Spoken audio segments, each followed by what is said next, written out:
ವಿಮೋಚನಾ ಕಾಂಡ 9ನೇ ಅಧ್ಯಾಯ 16ನೇ ವಾಕ್ಯ. ನಾನು ನಿನ್ನಲ್ಲಿ ನನ್ನ ಶಕ್ತಿಯನ್ನು ತೋರಿಸಿ ನನ್ನ ಹೆಸರನ್ನು ಲೋಕದಲ್ಲೆಲ್ಲ ಪ್ರಸಿದ್ಧಿಪಡಿಸಬೇಕೆಂಬ ಉದ್ದೇಶದಿಂದಲೇ ನಿನ್ನನ್ನು ಸಾಯಿಸದೆ ಉಳಿಸಿದ್ದೇನೆ. ಪ್ರಿಯರೇ, ನಾವೆಲ್ಲರೂ ಉಳಿದಿರುವುದಕ್ಕೆ ಕಾರಣ ದೇವರ ಕರುಣೆಯಾಗಿದೆ. ನಮ್ಮ ಯಾವ ಪ್ರಯತ್ನದಿಂದಲೂ ಯಾವ ಒಳ್ಳೆಯತನದಿಂದಲೂ ನಾವು ಉಳಿದಿಲ್ಲ. ದೇವರು ನಮ್ಮನ್ನು ಉಳಿಸಿದ್ದಾರೆ. ನಮ್ಮನ್ನು ಉಳಿಸಿರುವ ದೇವರಿಗೆ ನಮ್ಮ ಕುರಿತು ಉದ್ದೇಶವಿದೆ.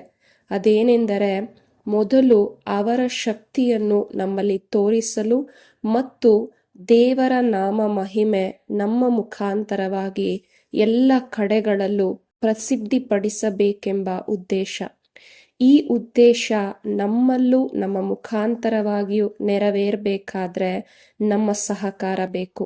ಆದ ಕಾರಣ ಪರಿಶುದ್ಧಾತ್ಮರು ನಮ್ಮ ಮುಖಾಂತರವಾಗಿ ಈ ಒಂದು ದೇವರ ಉದ್ದೇಶವನ್ನು ನೆರವೇರಿಸುವಂತೆ ನಾವು ಈ ಸಮಯದಲ್ಲಿ ನಮ್ಮ ಹೃದಯವನ್ನು ತೆರೆದುಕೊಟ್ಟು ಪ್ರಾರ್ಥನೆ ಮಾಡೋಣ.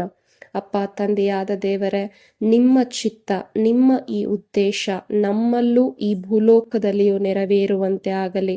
ಎಲ್ಲ ರೀತಿಯ ಅಡಚಣೆಗಳು ದೂರವಾಗಲಿ, ಎಲ್ಲ ಕಾಠಿನ್ಯತೆ ದೂರವಾಗಲಿ, ಅವಿಶ್ವಾಸತನ ದೂರವಾಗಲಿ ಎಂದು ಯೇಸು ನಾಮದಲ್ಲಿ ನಾವು ಪ್ರಾರ್ಥಿಸುತ್ತಿದ್ದೇವೆ. ನಮ್ಮ ಒಳ್ಳೆಯ ತಂದೆಯೇ, ಆಮೆನ್.